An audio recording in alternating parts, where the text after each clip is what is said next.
Paz y unidad, muy buenas tardes tengan todos ustedes.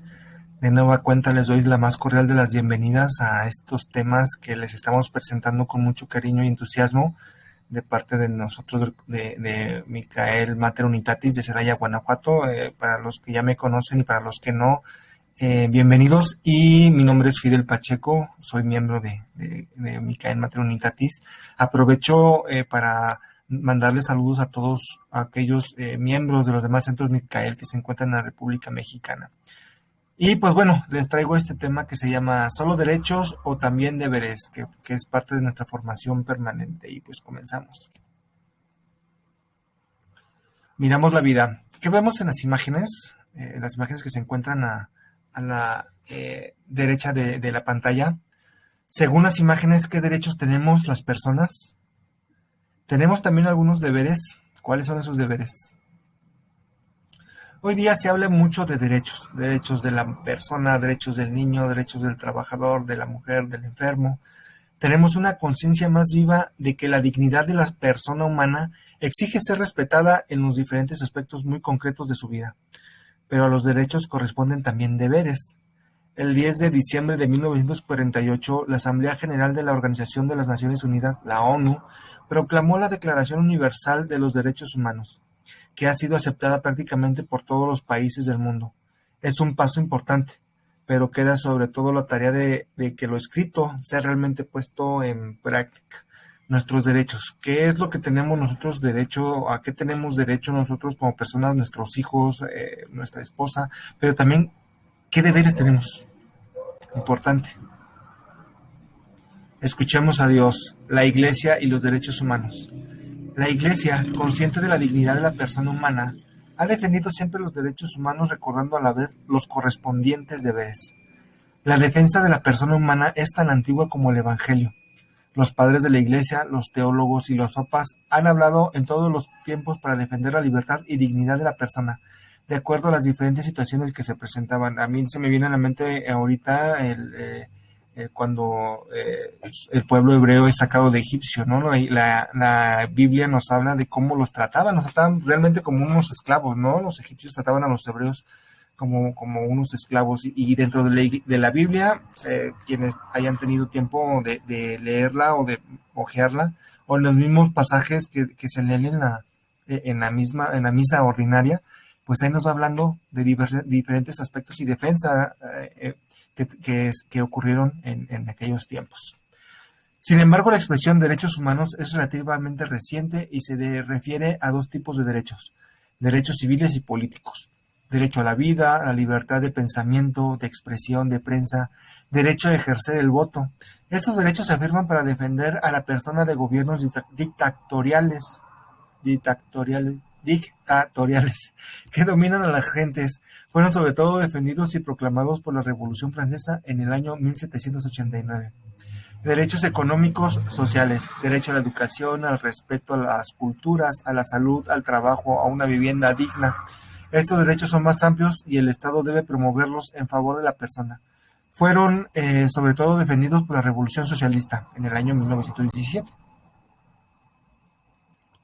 Unos y otros son recogidos en la Declaración Universal de la ONU, que representa, aún con algunos puntos débiles, un paso importante en el reconocimiento de la dignidad de la persona. Así lo reconoció el Papa Juan XXIII en su carta Paz en la Tierra. Afirma que, aunque no es perfecto, la Declaración de la ONU es un primer paso al reconocer públicamente la dignidad de la persona humana y sus derechos.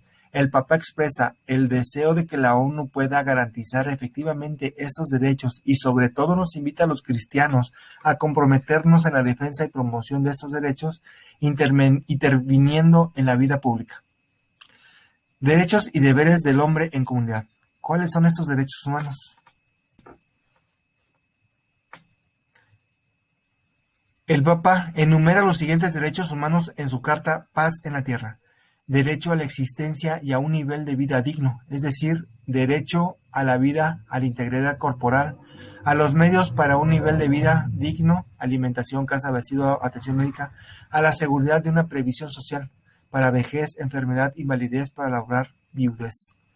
Derechos morales y culturales, al respeto a la persona, a la buena fama, a la libertad para buscar la verdad, a la libertad de expresión, al cultivo del arte, a la información objetiva, a los bienes de la cultura, educación fundamental, formación técnica, acceso a la universidad, derecho a honrar a Dios según la propia conciencia, a profesar pública y privadamente la religión, derecho a elegir el propio Estado, libertad en la elección de Estado, matrimonio, sacerdocio, vida religiosa,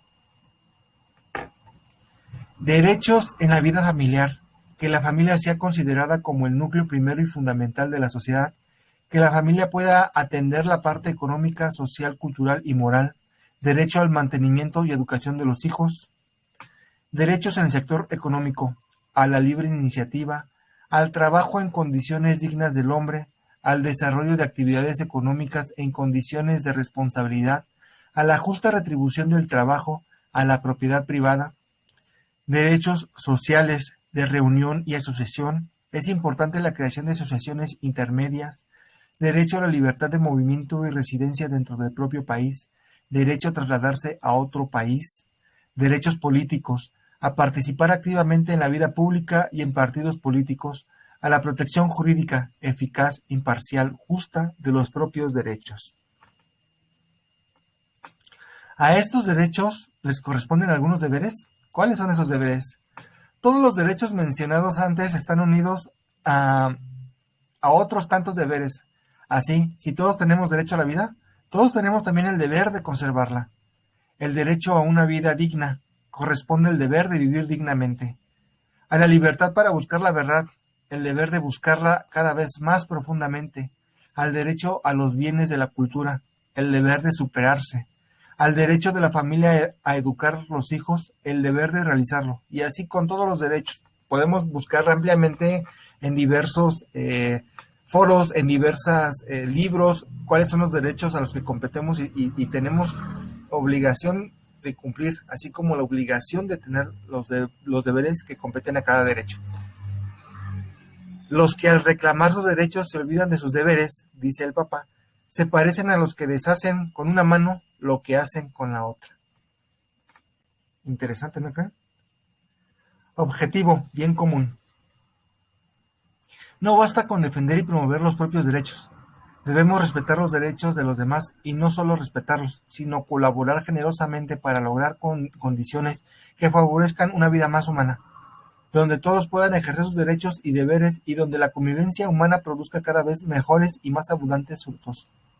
Es todo un programa que se presenta a las personas, a las asociaciones intermedias y a los estados para conseguir condiciones favorables a fin de que todos, y no solo algunos, logren su pleno desarrollo, un desarrollo completo en todos los aspectos. Se trata de lograr lo que llamamos bien común y que el Concilio Vaticano II defiende como el conjunto de condiciones de la vida social que hacen posible a las asociaciones y a cada uno de sus miembros el logro más pleno y más fácil de su propia perfección. El bien común no es algo que simplemente se deba conservar, sino algo por lo que hay que trabajar y luchar para tener cada vez más condiciones favorables. No es estático, sino dinámico. Para este trabajo, el Papa nos da una regla de oro que puede guiar toda convivencia, tanto en la familia como en la comunidad, entre comunidades, entre asociaciones, entre estados. Nos dice que la convivencia dará muchos frutos si se basa y fundamenta en cuatro grandes pilares: la verdad, la justicia, el amor y la libertad. Creo que está más claro que el agua, ¿no creen?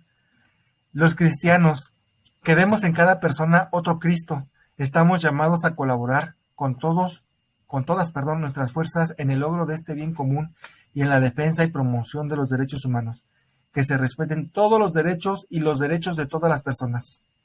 Nos comprometemos con Dios y con los hermanos. Pensemos, y esto es para reflexionar. ¿Somos conscientes de la gran dignidad de la persona humana y por ello de la necesidad de defender y promover sus derechos? ¿Qué podemos hacer para que en nuestra familia y en nuestra comunidad se respeten los derechos de todos los miembros? ¿Nos preocupamos por lograr el bien común en la comunidad? ¿Nos interesamos por la situación de personas que viven en otras comunidades y en otros países? Creo que es un poquito de reflexión que tenemos que hacer y pues importante. ¿Por qué? Porque Dios nos dice que nos amemos y que amemos a las personas. y respetemos sus derechos, así como que también necesitamos respetar los propios de cada persona. Y con esta oración, pues vamos a dar por terminado. Bueno, son como intenciones, así que dicen: oremos a Dios Padre, que en la persona de Cristo dignificó grandemente a todos los hombres y mujeres, para que sea respetada la vida de todas las personas, desde el niño en el seno materno al anciano y al enfermo, roguemos al Señor. Para que nadie sea torturado o maltratado, roguemos al Señor. Para que tengamos el salario que permita vivir dignamente, roguemos al Señor. Para que todos tengamos acceso a los bienes de la cultura, roguemos al Señor. Para que todos tengamos trabajo digno y bien remunerado, roguemos al Señor. Para que gocemos sirviéndonos unos a otros, roguemos al Señor. Para que sean respetados los derechos de la familia, roguemos al Señor. Para que seamos responsables de trabajar por el bien común, roguemos al Señor. Y aquí cada uno desde nuestro corazón, e invocando al Espíritu Santo para que nos dé fortaleza y nos haga hablar desde el fondo de nuestro corazón, podemos hacer nuestras propias peticiones. Y pues bueno, les vuelvo a recordar que hay que seguir difundiendo estos videos. Entre más gente nos conozca, va a ser mucho mejor. Hay que recordar que nuestro movimiento es amplio, es muy grande y no es fácil. Así que entre más gente sepa de nosotros, del movimiento ecuménico, de lo que es el ecumenismo en sí, vamos a poder lograr poco a poquito, cada quien con su granito de arena, lo que Dios quiere, ¿no? Que lo que Cristo quiere, que todos sean uno.